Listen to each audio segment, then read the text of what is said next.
আসসালামু আলাইকুম। Video title দিয়ে আনারা বুঝে গেছেন যে আনাগুলো গায়ে কী শেয়ার করি।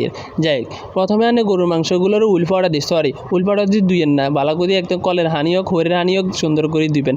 তারপর আলুগুলোরও সুন্দর করে একবারে মসমসে করে ধুলেবেন। আচ্ছা যাই হোক, তারপরে হচ্ছে যে এগুলা গরুর মাংস এবং আলু সুন্দর করে হানিগান জড়াই গরুর মাংস গিয়ে হাতিলে নেবেন, যে হাতিলে আনারা রান্না করবেন। যাই হোক আনাকে হাতিল যে হোক আর যেরকমভাবে আনারা হারেন এরকমভাবে নেবেন। তারপরে পেঁয়াজ আছে না, পেঁয়াজ 2-3 গেলে লো একদম কুচি কুচি করে গরুর মাংসতে দিবেন। যেহেতু আমরা 2 কেজি মাংস এনে রান্না করি, সেহেতু আপনারা 1.5 চামচ হলদের গুঁড়ো দিবেন, লগে আবার মরিচের গুঁড়ো দিবেন 3 চামচের মতো, ঠিক আছে নি। আর যাদের জাল এখানে বেশি খান হাতের এখানে বাই দিতে নেই হারেন, সমস্যা নেই, এতে কোনো সমস্যা নেই আন্না মুখের উপরে। তারপরে জিরের গুঁড়ো 2 চামচের মতো দিলেন। তারপর হচ্ছে যদি রান্না করে যদি কৃত্রিমভাবে আপনারা যদি মশলা তৈরি করে থাকেন তাহলে 3 চামচের মতো দিন, আর যদি কোন না আমরা প্যাকেটের দিব তাহলেও 3 চামচের মতো করে দিতে পারেন, কোনো সমস্যা নেই। তারপর দারচিনি এলাচি আপনারা পরিমাণ মতো করে দিলেই হইলো, না আমরি কিছু না, বুঝছেন না। আচ্ছা যাই হোক আনারা আবার যদি থাকে আপনার কাছে লেবু থাকে তাহলে আনারা লেবু এখানে সিলি একেবারে সুন্দর করে রস বার করে কষায় রসখান দিয়ে দিবেন, ঠিক আছে নি। আর তারপরে রসুন বাটা 3 টেবিলের মতো দিন আর কি, বুঝছেন, টেবিল করি না চামিচ কইর আর কি। যাই হোক তারপর হচ্ছে 2 চামচের মতো আদা বাটা দিবেন আর কি, আদা। আর যদি আদা বাটা না থাকে ছেঁচিয়ে লাবেন, ছেঁচি দিয়ে লাবেন, বুঝছেন।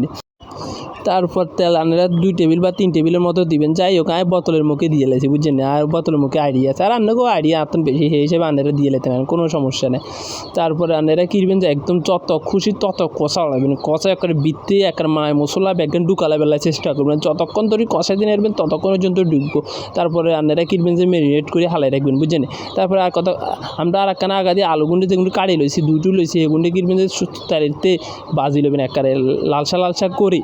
তারপরে কিনবেন যে এগুলারে কিনবেন নামা লাগবেন, বুঝছেন, লালসা করার পরে নামা লাগবেন। তারপরে আমরা যখন এবার আমার লাস্ট কাজ হচ্ছে যে আমরা ম্যারিনেট করা মাংসগুলোকে চুলার ফে দিয়ে দেবো, ঠিক আছে না। চুলার ফে দিয়ে হালকা একটু লাই দিয়ে আগুন একেবারে বেশি দিবার দরকার, একেবারে কম দিবার দরকার নাই, মিডিয়াম দিতে হবে। যখন আমরা ঝোলগুন বাই দেবো তখন আমরা একখানা বাই দিলেও কোনো সমস্যা নাই। যদি অঙ্গ একখানা বাই দিই তাহলে আগুনগুলো কী হয়ে যাবো, মাংসগুলো একেবারে বাজি যাবার সম্ভাবনা বেশি।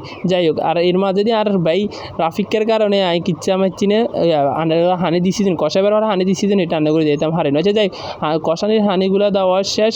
তারপর আপনারা একটু দেখেন আবার আর একখান কথা কই, আবার আপনারা অনেক রকমের কথা কবেন, এটা ভাই গোস্ত কন, আরে ভাই গোস্ত ছাড়া আমরা হচ্ছে যে আড্ডি উড্ডি হ্যাসকা উস্কা দিয়ে রান দিয়ে লাইছি আর কি, বুঝছেন। কারণটা হচ্ছে যে হ্যাসকা ছাড়া হচ্ছে যে হ্যাসকা উস্কা চর্বি ছাড়া গোস্তর কোনো স্বাদ নাই, গেল না ব্যাক রকমের কিছু লই একসাথে রান্না করি, বুঝছেন।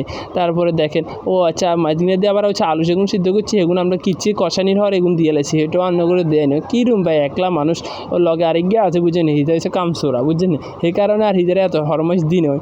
যাই হোক হিজা আর ভাবি তারপরে হচ্ছে যাই হোক এবার করা আবার হচ্ছে যে এবার আমি কিচ্ছি দিচ্ছি লবণ চাই, যে মাঝে লবণের পরিমাপ কম হয়েছে, ইয়ার লাগিচ্ছে যে আর কদ্দুর লবণ দিয়ে লাইছি আর কি, এবার সুন্দর করি। এবার আমি চিন্তা করলাম যে যেহেতু কষা লাইছি সব কিছু দিয়ে লাইছি ও মাথায় যে আর হানি দন লাগতো না, এই জায়গায় এবার আমি কিচ্ছি দিয়ে এবার সুন্দর করে দিয়ে হয়ে গেছে, হয়ে যাবার পরে এবার রান্না করি সামনে এই এদিকে মেদিনে দিক কাটি গোল করে রান্নাগুলো আর কাছে আর কোনো সুন্দর করে রান্না করে ডেকোরেশন করার মতো কিছু নেই, ইয়েলা পেঁয়াজ গিয়ে দিয়ে কাটি সুন্দর করে রান্নার সামনে উপস্থাপন করছি কীরম। আচ্ছা যাই হোক এটা আমার জীবনে ফার্স্ট ভিডিও, ওই হিসাবে আপনারা যদি আমার ভুল হয় তাহলে আপনারা আমার অবশ্যই কমেন্ট বক্সে সে ভুলটা ধরিয়ে দিবেন।